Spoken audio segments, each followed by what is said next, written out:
How would you describe yourself? What do you do for a living? I'm an actor now again. Yeah.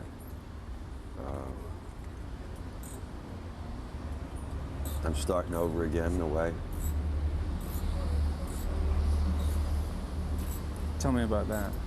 Well, I had my career going about 10 years ago, you know, You let it go, right? in the right direction. Yeah. I started not liking the business and not liking myself, and I was slowly self-destructing at a pretty fast rate. If that makes sense. Sure. I felt like I didn't belong doing what I was doing, meaning the acting. I don't know. I felt some sort of guilt about being successful at it. Being an actor is being what I now call behaving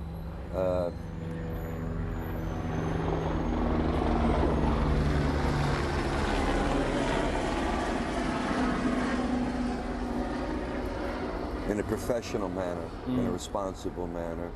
But let's say if a little wrench got thrown in my spokes, I went haywire, and was very consistent with my anger. In my case, I was able to be an actor in Hollywood because I had the ability, and I was able to take a meeting. And I know a lot of boys back from the old days that were very, very good actors, but they couldn't take a meeting, so they never made it past, you know, little dark rooms where people study acting in. How do you take those meetings? What's special about them? Well, it's like in life, you know. It's you read people, you read and behave accordingly to what, you know, you ask yourself, what do you want? And then you look at, size that person up, and you figure out what it is they want. I used to get a big kick out of getting the job. Yeah. I like that. There was a lot of, I enjoy competitiveness. Probably goes back to sports. Sports were always my thing. You played basketball? No, I boxed and played baseball. Oh, baseball? Yeah. And 'Cause I left the acting for 5 years and went back to the boxing. I remember that. For 4 years, yeah. Which, I look back on it now, it was something I needed to do. But I look back on it now, and it was very destructive way of acting out for me. It was not the healthiest choice I could make to do. But physically, it was great for me. Mentally, you know, I sustained some injuries over the years that took me some time to heal from. The adrenaline rush and the countdown from, you know, out of the 11 fights, waiting 12 weeks. 12 weeks in between each fight to get in train, get tuned up and get ready, get focused. There was a lot of responsibility there. You know, it's not like if you haven't done your road work and you're not focused and concentrated, you know, you can't say, let's do another take, you know, and I like that. Yeah. And I wanted to test myself again one more time that way before I turned into a popsicle, you know. Yeah, yeah. Is there anything in acting that even remotely compares to that? I can look at it now because I guess I could have looked at it that way early on, and I did, and that's what drove me. But I can now once again look at it again that way because that challenge of going back to work is there again. You know, I have a terrible reputation, and for me, the first time getting there was hard. The second time was a motherfucker. But for me, you know, coming up and thinking being hard was, and having to be hard for, you know, long stretches of years, you know, before this Hollywood thing. You know, you could turn yourself into, you can get so hard that eventually, you know, you get desensitized. And you can get so hard that it becomes easy to get hard. It's now, for almost 2 years, it's been very, very hard being good. Because that's not your inclination? It wasn't my way, yeah. So I have to continuously work, something I have to continuously work on. How do you do that? I do it through, I go talk to someone professionally a couple of days a week, and I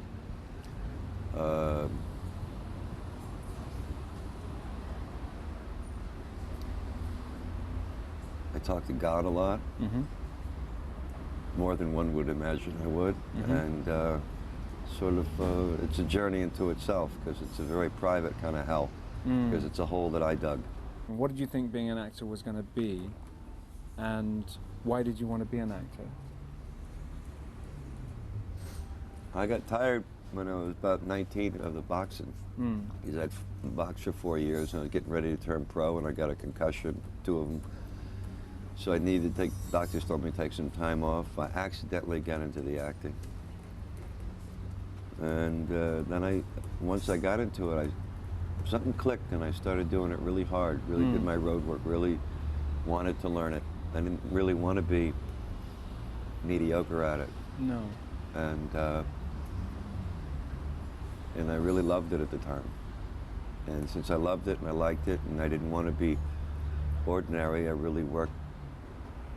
That's all I did was work hard at it. That started to go wrong probably about the time I was working with, I don't want to mention any names, but I was working with a director on a film, and he'd yell at me before I even did anything wrong.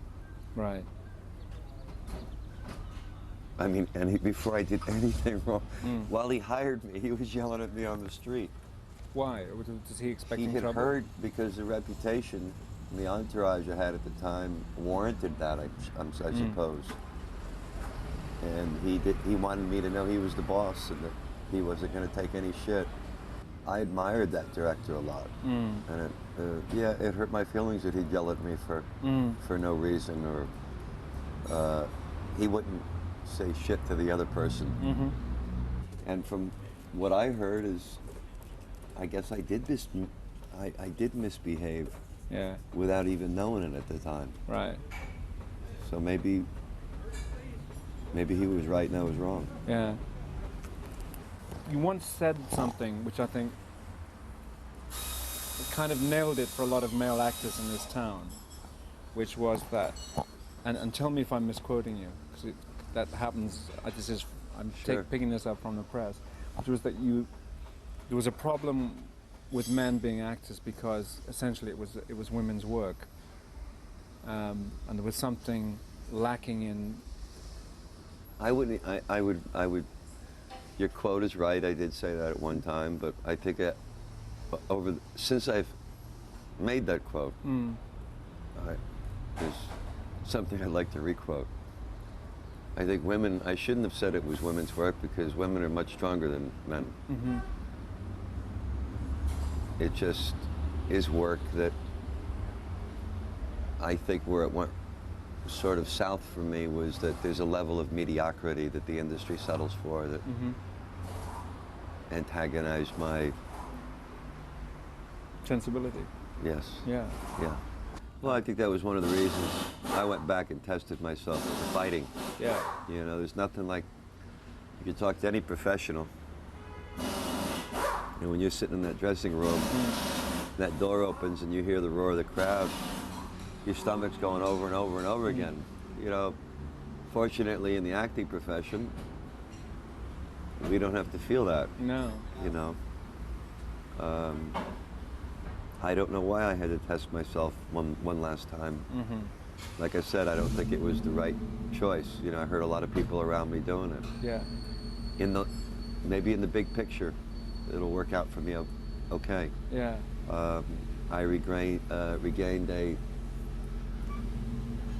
accepting myself being an actor, and feeling very, very fortunate that I have an opportunity to do such a profession, which I was losing. I lost all appreciation of that at the time when I stopped doing it.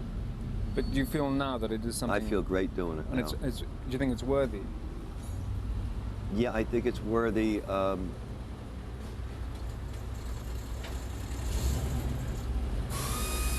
When it's honest, and if you could find enough moments in the day or in the whole, from beginning to end, that it's honest and there's integrity. Yeah, sure, that's what's important. For me, it's more interesting than being a mechanic. Yeah. You know, I'd get pretty bored doing this. Yeah. But yet there's something safe about doing this. About which? about just doing an 8-to-5 job. Sure.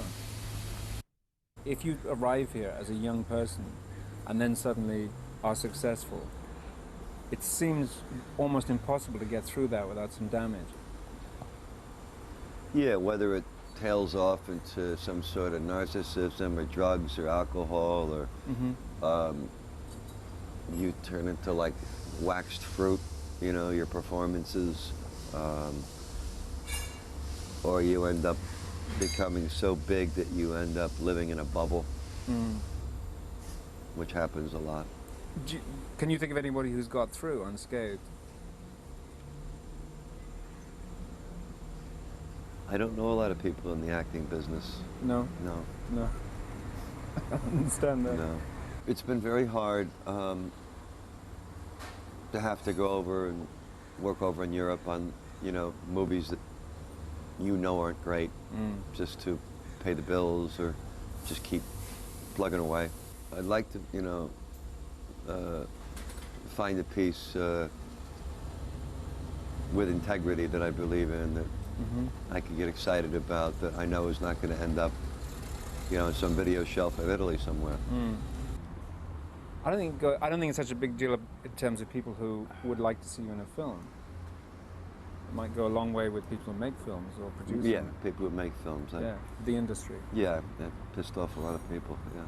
Yeah. But is it true that they have short memories? No. It's not true. No, it's not. Oh shit. No, it's not. Oh dear. Yeah. But you know, it's like, as long as you're still walking, and you know. But the truth is, surely, if you had one hit right now, that the selective amnesia would be a blanket In a heartbeat. syndrome, In a heartbeat. wouldn't it? I know that, and you know that. Yeah. Yeah. So that'll happen. Huh? So that'll happen. If God wants it to. Absolutely.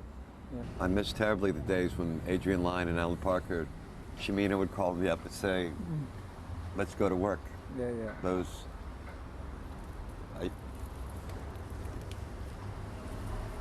yeah. Yeah. Yeah. A young director gave me something several months ago that I felt that way about. I felt if I could do this movie, this would do for me what the doctor ordered. And he was very enthusiastic about me doing it. You're right. And then he took it to a couple places, and they said no to me. I could have made him a hero. I know I could have. Let's talk about money. Did you earn a lot of money?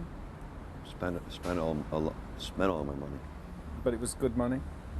Yeah, I made good money, you know, for the time, for 10 years ago, I guess, more than most people make in a lifetime. Sure. Spent it foolishly. You know, it was part of the, I guess, you know, when you get your hands on money for the first time in your life, you don't, you know, It's a rock star thing, isn't you it? don't keep it in your pocket. No. Do you regret that? I regret it now that I was so reckless with it, and not responsible with it. Yeah. But that goes along with a lot of other things in my life that I lost along the way of that kind of behavior. Have you done theatre Years ago. before film? Yeah. Yeah. And what did you think of that? I enjoyed it because, once again, it was something that was very spontaneous and was very challenging, and especially for me, memorizing my lines. Yeah, yeah. You know, years ago, it was very hard for me to memorize lines. Over the years, it's like anything else, you pick it up. But back then, it was like Halloween 3. In your family, were the musicians or actors or anything like that? No. So where did you get the bug from? I didn't really have the bug. I didn't know what else to do. I was doing other things after the sports that weren't very honorable, and Yeah. I thought, well, I better get out of this line of work. And What did your father do? I don't know. Right. Your mother? She was a nurse. Right. So why the sport? Was that something that everybody Sports are did? great. Yeah, sports. Well, you didn't have to have a lot of money to do sports, and it was something that you got into very early, and I really liked it. What was the first fight like? Oh, nightmare. Was it? Yeah. Tell me. Yeah, it was 14 years since I had fought in the amateurs, and it was down in Florida. And A lot of publicity. yeah, a lot of publicity. It was A lot on of the people like news. to probably watch you have the shit kicked out of you, right? They all came to see me get the shit kicked. Watch why I trained for 12 weeks like an animal, so I didn't give them that privilege. But you knew that was a factor out there. Sure, that was a lot of the pressure, And you'd set that up too, right? well, no, I'd gone down to Florida just to hang out, and I was sparring in the old gym, the old Fifth Street gym. It's not there anymore. And some promoter there who knew me from the old days asked me, I was sparring with some kid from Philadelphia, and he said, "You still got a couple fights left?" And I said, "No, Tommy, no." It ended up, he put up the money for a fight, the War Memorial thing in Fort Lauderdale. And I left Miami and come back to LA to train with Bill Slayton down at Watts. Yeah. And about 5 weeks before the fight, I tore my right rotor cuff. And that's a bad injury for anything. And about 2 weeks before the fight, the promoter and his partners came to LA to talk with me. And I found out one guy put up his house, one guy put up this, so there was no way I could back out of the fight. Still couldn't throw a right hand. So the University of Miami doctors gave me these big, I got about 12 injections. The day before the fight and the day of the fight, still couldn't throw the right hand. So there was a lot of dirty. You're right-handed, right? Yeah, there was a lot of dirty.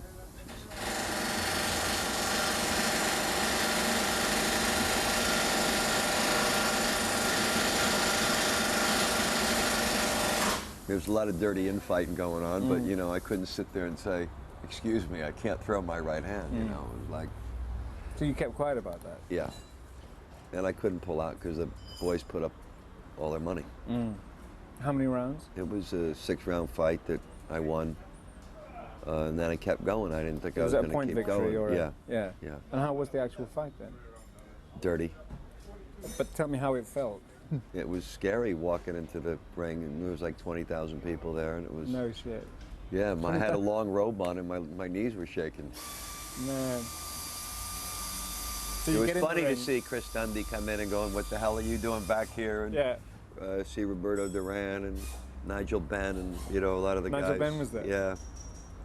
And so Nigel was sitting there talking to me, and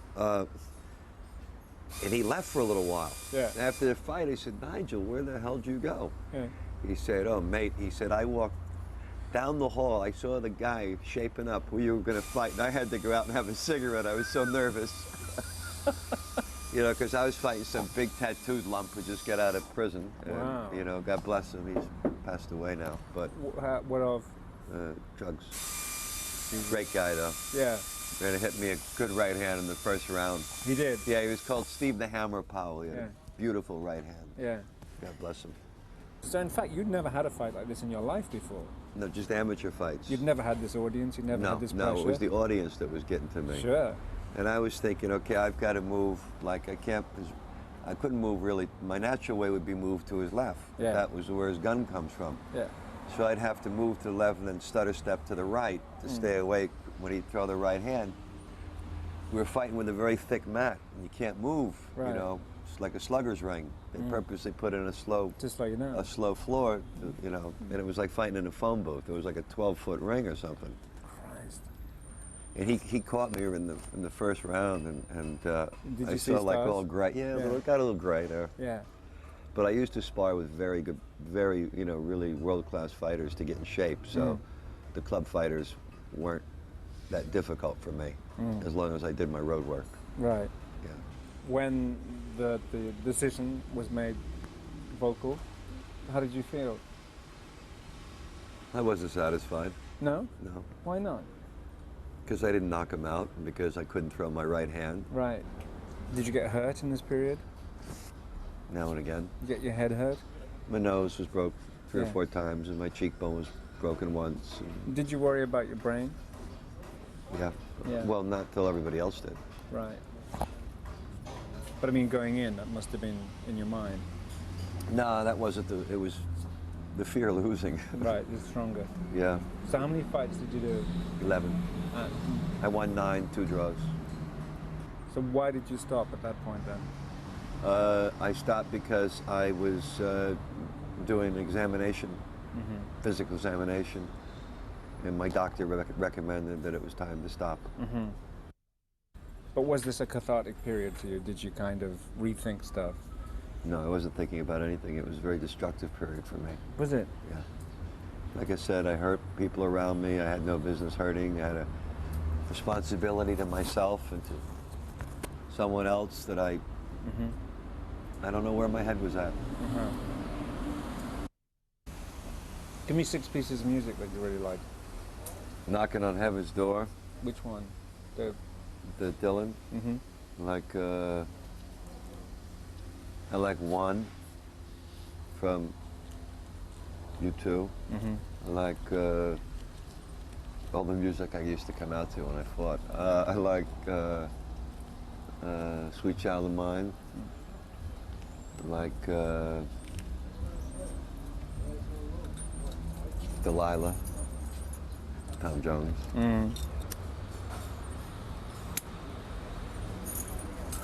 There's a couple Christopherson songs I like. 6 movies that have touched me. Yeah. The last movie I liked a lot was Richard Harris's movie, The Field. Yeah. I liked The Deer Hunter a lot.